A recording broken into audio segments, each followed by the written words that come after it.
Mga gamit ng wika sa lipunan. Narito ang unang gamit ng wika sa lipunan, ang instrumental. Ang instrumental ay isa sa unang gamit ng wika sa lipunan. Alam nyo kung bakit? Dahil ito ay ginagamit sa pagbatikong layunin upang magingi, mag-utos, o magpaabot ng mga pangangailangan. Sa madaling salita, ang instrumental ay para makamit ang gusto. Kaya naman, narin dito ang mga example o halimbawa ng instrumental. Minor, pwede kang pakiabot nga ng tumbler ko? Saan yung tumbler? Kaya ano? Kukunin ko. Ito. Pagdilisan mo nga. Pag ano naman eh. Salamat. Wala ka naman.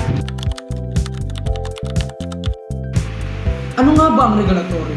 Ang regulatory ay gamit ng wika ay tumutukoy sa pagkontrol, pag-impluwensya sa kilos o asal ng ibang tao. Ginagamit ito upang mag-utos, magbigay ng babala, magpaalala at humikayat sa pagsunod sa isang patakaran o kagustuhan. Narito ang mga halimbawa ng regulatory.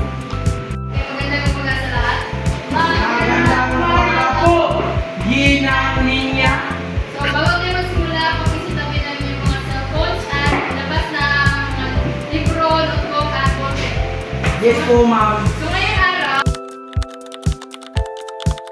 Ano nga ba ang interaksyonal? Ang interaksyonal ay ginagamit ang wika sa pagpapanatili ng magandang samahan at pagpapatatag ng mga relasyon sosyal pagitan ng mga individual. Halimbawa nito ay Ako po, ma'am.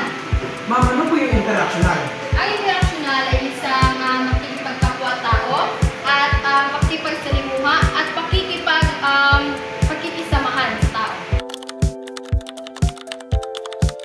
ano ba ang lisiko? Ang lisiko ay ginagamit ang wika sa pagtatanong upang mangalap ng mga impormasyong may sapat na basihan o masusing pinag-aralan. Halimbawa nito ay Wala kayong mga katanungan na yes, Ivan? Ma'am, ano po yung heuristic ko? Ang heuristic Personal naman ay ginagamit ang wika sa paglalabas ng saloobin o pagpapayag ng sariling damdamin, opinyon at pananaw sa buhay.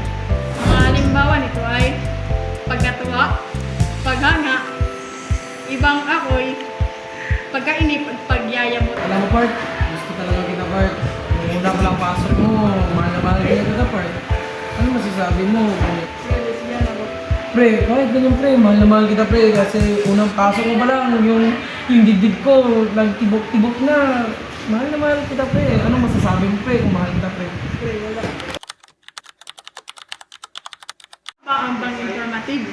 Ang pang-informatibo ay pagsasalita na tumutukoy sa mga pahayag o mga mensahe naglalayong nagbigay ng impormasyon o kaalaman sa mga tao.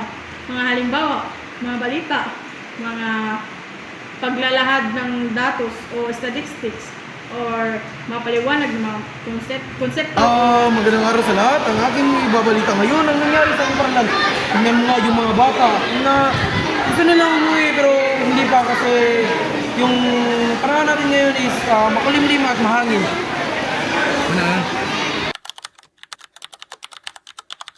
Pangimahinasyon. Ano nga ba ang pangimahinasyon? Ang pangimahinasyon ay ginagamit ang wika upang ipahayag ang mga kartasyang ideya. O karaniwang ito ay ginagamit kapag ang tao nangangarap, nag-iisip, o posibilidad o nagalabas ng malikhaing isipan. Halimbawa, Just a dream that I once knew. Never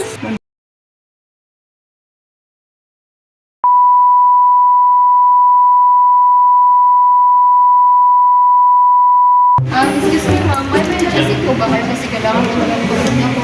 oo, meron. Maraming salamat ma'am. Bilang anuman. Halimbawa nito ay mga balita, Bilang anuman. Dahil gusto namin na gumaling kayo. Ay, sa... Ano masasabi mo?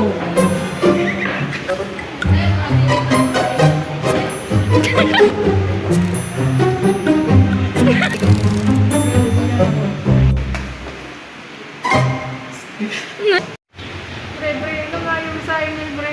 Yung items. Pre, nakikinig ka ba? Halimbawa, halimbawa nito ay mga balita,